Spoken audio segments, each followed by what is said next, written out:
자, 앞서 말씀드렸던 그 10대 범죄 지금 전해드릴 텐데요. 지난 16일 인천에서 벌어진 사건이네요. 네, 맞습니다. 한 여성이 자신의 딸과 연락이 닿지 않아서 벌어진 사건인데요. 이 딸 같은 경우에는 지적 장애를 가지고 있었습니다. 그래서 연락이 안 되니까 걱정이 돼서 이제 평소에 이제 스마트폰 그 어플리케이션을 통해서 위치 확인을 할 수 있었거든요. 그래서 이 여성이 자신의 딸의 위치를 추적했습니다. 그랬더니 해당 숙박업소에 있는 것으로 파악이 됐어요. 왜 여기 우리 딸이 여기 있을까? 영문도 모른 채 일단 찾아갔습니다. 찾아갔더니 막상 그 숙박업소에 들어가 보니 자신의 딸이 오물을 뒤집어 쓰고 알몸인 상태로 발견이 됐습니다. 참 심각한 상황이죠. 그래서 곧바로 경찰에 신고를 했는데 이 피해자, 이 지적장애를 가진 이 피해자 같은 경우에는 상당히 폭행을 당해서 얼굴 곳곳이 심하게 부풀어 오른 상태로 발견됐습니다.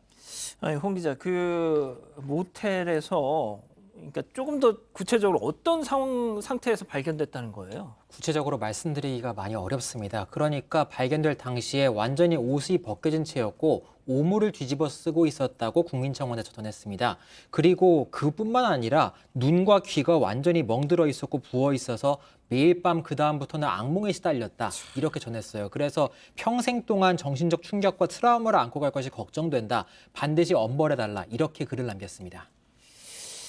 참, 알겠습니다. 뭐 이쯤에서 그러면 이번 사건 체크포인트 짚어보죠. 험담한 것 같아서. 하하. 자, 이 가해자들 있잖아요. 가해 학생들. 정체가 뭐였어요?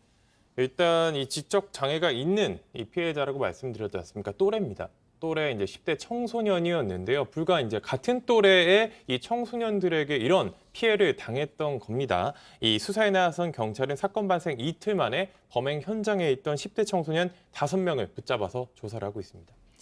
자, 또래들에 의해서 집단 폭행을 당했다.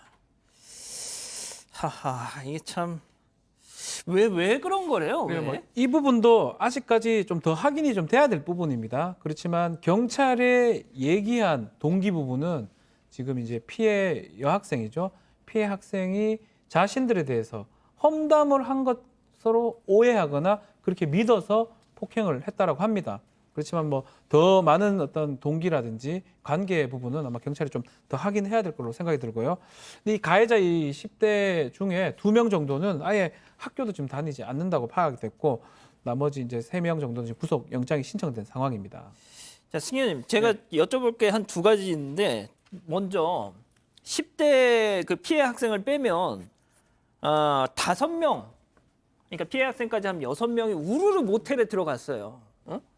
도대체 그 애들을 받아준 모텔 업주는 뭡니까 도대체 정체가? 제가 이런 말하면 또 시청자분들이 너 가봤지 이럴 것 같은데 이게 무인텔이 있어요. 그러니까 청소년이 지금 가장 많이 이용하는 것 중에 하나가 기존에는 사람들이 존재해서 우리가 들어가서 그 얼굴을 확인하고 들어가는 경우가 있는데 지금은 아예 들어가는 것 자체가 비대면으로 만들어져 있는 곳이 많아서 저희들 청소년하고 상담해보면 전부 다 무인텔에 들어가는 겁니다.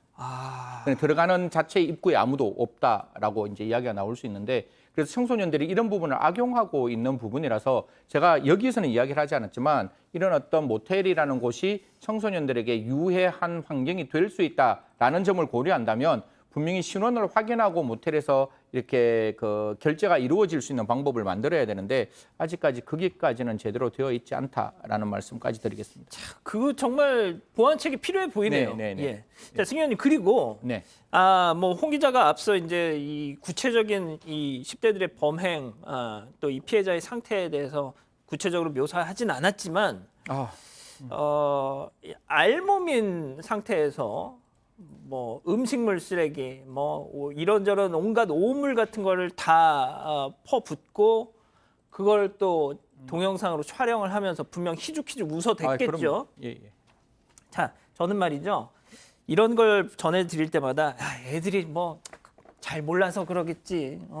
아직 어려서 그런 거겠지. 저는 전혀 그거에 동의하지 않습니다. 저도 100% 동의하는 게 이 말씀도 드리면 또 시청자분들께서 많이 공분하실 것 같은데 폭행은 해봐야 늘어나는 거예요. 그러니까 이 친구들이 첫 번째 제가 모르고 있기 때문에 좀 조심스러운데 아마 첫 번째 이런 행동을 처음 하지는 않았을 거예요. 분명히 이런 행동들을 해보고 분명히 이 피해자가 어느 정도 폭행을 당하더라도 피해자들이 충분히 다음날 학교를 간다든가 사회생활을 한다는 걸 알고 있을 거예요. 그리고 이렇게 그 사람이 인간의 존엄을 말살했을 때 자기들이 얻을 수 있는 희열도 분명히 알고 있는 아이들. 그럼요. 예, 이기 때문에 이런 행동을 했고 저는 이 사건이 나와 있는 내용만으로 바라보면 험담을 했기 때문에 이러한 행동을 했다. 그리고 그 피해자가 사실상 굉장히 어떤 사리 판단이 조금 힘든 사람이 험담을 한들 얼마나 하겠습니까? 그러니까. 그리고 험담을 했는 말로 이 피해자에게 평생 안고 가야 될 트라우마를 끼치는 이런 친구들은 제가 봤을 때 청소년이지만 엄벌해야 되고 지금 우리 그 법원 입장에서도 이러한 청소년들이 공동 폭행, 공동 협박, 그다음에 공동으로 성폭행과 관련된 여러 가지의 성착취물을 그 비디오로 찍는 경우가 있는데 그런 경우에는 전부 다 실형이 나오고 있고 이런 부분에 대해서는 조금 더 엄혹하게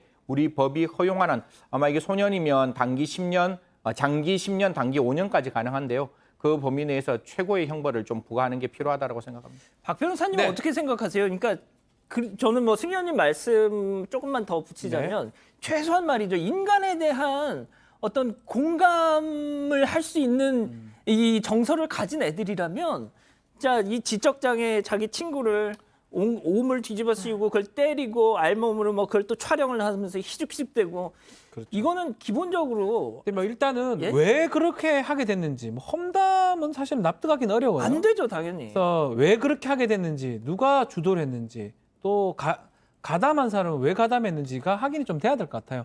지금 드러난 사실은 뭐 공동 폭행이라든지 공동 상해, 또 카메라 촬영죄 뭐 등등이 지금 성립할 여지가 있는데 왜 이렇게 되는지가 경찰 관계자 입장에서는 지금 얘기로는 가해자 중 한 명이 그 친구 소개로 피해자를 알게 됐다고 하는데 각자 어떤 관계가 돼 있는지 그리고 이 다 분리해서 신문이 좀 돼야 될 것 같아요. 그래서 지금 특히 알몸 촬영했던 부분 확인을 좀 해봐야 되거든요. 예. 그래서 확인한 다음에 왜 이렇게 하게 됐는지까지 조금 이거는 심각하게 좀 바라봐야 될 것 같습니다. 승희 의원님, 지금 뭐 우리 가족 여러분들은 이런 10대 범죄만 나왔다 하면은 이제 촉법, 이거 진짜 심지어 애들도 알아요. 나 촉법이어서 나 교도소 감옥 안 가요. 뭐 이런 말 대놓고 하는 애들도 있잖아요, 지금. 사실 이게 옛날과 달리 이 휴대폰 하나에 담겨 있는 정보가 너무나 많기 때문에 13세 아이들이 범죄 저짓을 제일 먼저 하는 거 이 휴대폰 찾아보는 일이거든요. 내가 가면 처벌받아요? 이런 걸 찾아본단 말이에요. 그러면 촉법소년이라고 정말 많은 정보들이 나오잖아요. 그러면 그때부터 아이들이 생각이 바뀌는 거예요. 아까 방금 전까지 미안하고 그 경찰관에게 내가 모든 행동에 대해서 다시는 그러지 않겠다라고 사과했던 친구들이 하나 딱 찾아보면 그다음에 경찰관에 딱 얼굴 바뀌는 거죠. 아저씨 왜 그러세요? 제가 무슨 잘못이 있다고? 저 엄마한테 갈래요? 지금 말씀해 주시는 거 실제 사례죠? 예.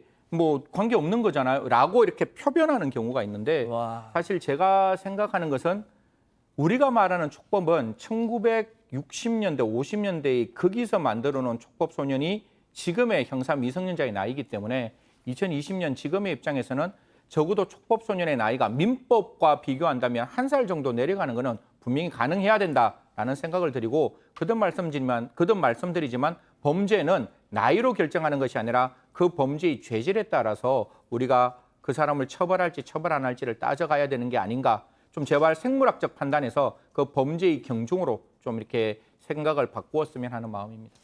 알겠습니다. 첫 번째 사건 이렇게 마무리하고요.